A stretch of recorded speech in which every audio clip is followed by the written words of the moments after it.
அனைவருக்கும் வணக்கம். நான் உங்கள் அருண் மனோஜ்குமார். நீங்கள் பார்த்து கொண்டிருப்பது back one official YouTube channel. Last ஒரு 3 வீடியோஸ்க்கு நல்ல ஒரு ஆதரவு வந்துச்சு.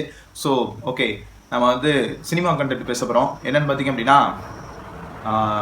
இயக்குனர் பா ரஞ்சித் அவர்களுடைய இயக்கத்தில் நடிகர் சியான் விக்ரத்துடைய அசுரத்தனமான நடிப்பில் வெளியாக இருக்கிற தங்கலான் அப்படிங்கிற திரைப்படத்தை பற்றி நம்ம பேச போகிறோம். அதாவது ட்ரெய்லர், அந்த படத்தோட ட்ரெய்லர் ரிலீஸ் ஆனிச்சு.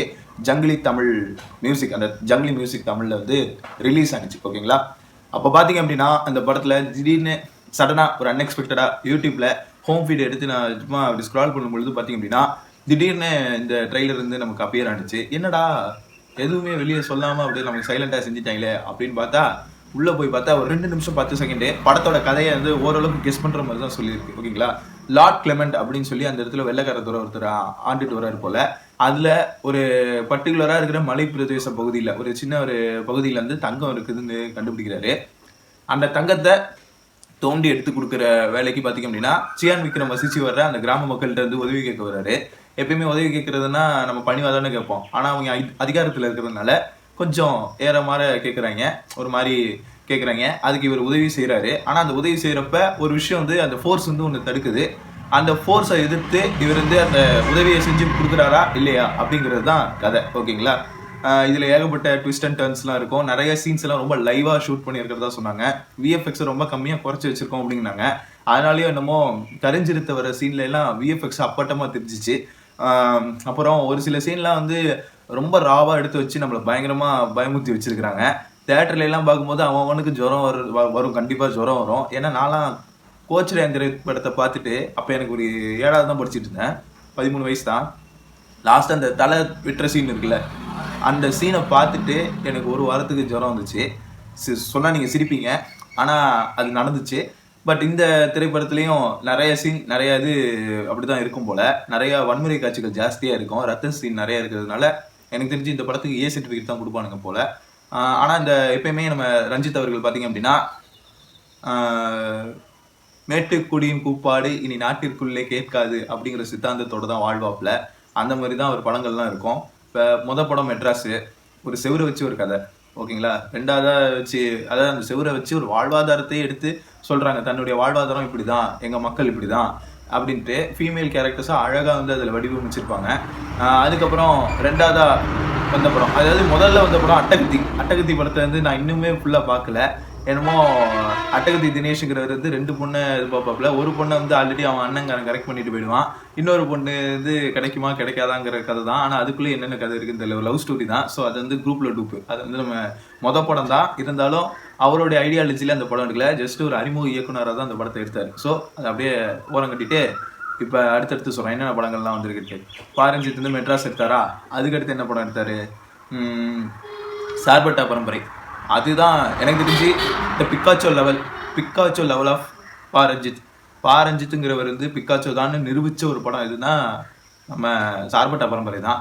சரி, என்னடா சூப்பர் ஸ்டாரோட இணைஞ்சு ஒரு படம் 2 படம் பண்ணாருடா பேக் டு பேக், அதை பற்றி பேசலையாடா அப்படின்னா, கபாலி வந்து சிறந்த படங்களில் பட்டியலில் இடம்பெற்றிருக்கு. ஒரு பட்டியல் ஒன்று ரிலீஸ் பண்ணியிருந்தாங்க. இந்தியாவின் சிறந்த திரைப்படங்களில் பார்த்தீங்க அப்படின்னா காலாவும் இடம்பெற்றிருக்கு. கபாலி வந்து அப்போ தலைவரோட மார்க்கெட்டை எங்கேயோ தூக்கி கொண்டு போய் சேர்த்தது அந்த கபாலி திரைப்படம் தான். ஏன்னா ப்ரமோஷன் மலேசியன் லெவலில், வேர்ல்டு லெவலில், பேன் வேர்ல்டு லெவலில் வந்து ப்ரமோஷன் பண்ணி பயங்கரமாக கொண்டு போயிருந்தாங்க. அதுக்கப்புறம் எல்லாமே முடிஞ்சு அப்புறம் ஒரு சில கமெண்ட்ஸ் எல்லாம் கொஞ்சம் நெகட்டிவாக இருந்து திரும்பி நான் ஒரு கம்பேக் கொடுக்குறேன்டா அப்படின்னு, இதோ இல்லைன்னா இதோட பெரிய சம்பவம் பண்ணி உங்களை எல்லாம் வாயடைக்க வைக்கிறேன்டா அப்படின்னு சொல்லி எடுக்கப்பட்ட இந்த திரைப்படம் தான் தங்கலான். நிறைய எக்ஸ்பெக்டேஷனும் இருக்குது. அந்த எக்ஸ்பெக்டேஷனை ஃபுல்ஃபில் பண்ணியிருக்காங்க ட்ரெய்லரில். என்ன கொஞ்சம் விஎஃப்எக்ஸில் மட்டும் கொஞ்சம் நல்ல கவனம் செலுத்தியிருக்கலாம்.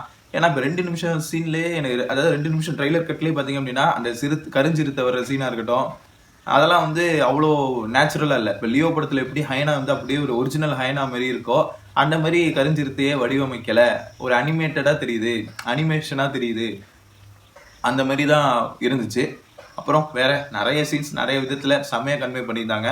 அதுலேயும் ஆரத்திங்கிற கேரக்டர் தான் மெயினாக அதில் வருது. அந்த கேரக்டர் வச்சு தான் ஒரு பேக் ஸ்டோரி இருக்கும் போல். அதை வச்சு கடைசியில் உங்கள் மக்கள் எல்லாம் வந்து அந்த கிளெமெண்ட் துறையை வந்து எதிர்த்து போராட போகிற மாதிரியான ஒரு கதையாக தான் இது அமைய போகுது அப்படின்னு என்னோட அனுமானத்தில் நான் சொல்கிறேன். என்னடா அவன் ஸ்பாய்லர் பண்ணுறானேன்னு நினைக்காதீங்க, அனுமானத்தில் சொல்கிறேன்.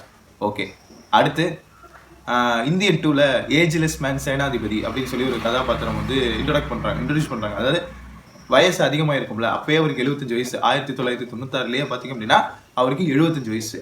இப்போ வந்து இப்போ 2024 அப்படின்னு கம்பேர் பண்ணாக்க வரைக்கும் ஒரு மனுஷன் வாழ முடியும் அப்படின்னு நமக்குள்ளேயுமே ஒரு லாஜிக்கல் எரர் தெரிஞ்சிச்சு இல்லைங்களா?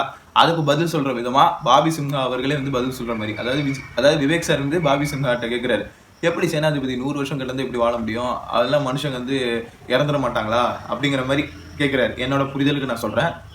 அப்போ ஒரு விளக்கம் கொடுக்குறாரு. இந்த மாதிரி சைனால வந்து லூ ஜியாங் அப்படிங்கிற ஒரு குன்ஃபு மாஸ்டர் வந்து பார்த்தீங்க அப்படின்னா 118 வயசு இருக்கிறவங்க. குன்ஃபுங்கிறது வந்து ஒரு வெறுமனே சண்டை பயிற்சி மட்டும் கிடையாது, அது ஒரு வாழ்வியல் சார்ந்த ஒரு விஷயம், வாழ்வியல் சார்ந்த ஒரு கலை. அதில் பார்த்தீங்க அப்படின்னா ஒருவேளை உணவு, முறையான தூக்கம், அப்புறம் முறையான சாப்பாடு, அந்த மாதிரி தான் அவங்க எடுப்பாங்க. அதுக்கப்புறம் பார்த்தீங்க அப்படின்னா இது வந்து திருமந்திரத்துல நல்லுறவு வாழ்வியல் வந்து அதை வந்து தெரிவிக்கப்பட்டிருக்கு. அதை பத்தின ஒரு குறிப்புகள் வந்து இருக்கு அப்படின்னு சொல்லி நமக்கு வந்து அந்த லாஜிக்கல் எரரை எந்த அளவுக்கு ஃபைனா நமக்கு வந்து கன்வே பண்ண முடியுமோ அந்த லாஜிக்கல் எரரை வந்து நான் வந்து த்ரோ பண்ணி காட்டுறேன், அந்த எக்ஸெப்ஷன் வந்து நான் தூக்கி எறிகிறேன் அப்படின்ட்டு சொல்லி, அதாவது அந்த ஒரு எக்ஸெப்ஷனா என்ன, அந்த எரரை நான் எக்ஸெப்ஷனா மாத்துறேன், எனக்கு அவுட்புட் ஒழுங்காக கொண்டு வரேன். என்னடா திடீர்னு ப்ரோக்ராமர் மாதிரி பேசுகிறேன் அப்படின்னா நான் ப்ரோக்ராமிங் படிச்சுட்டு தான் இருக்கேன்.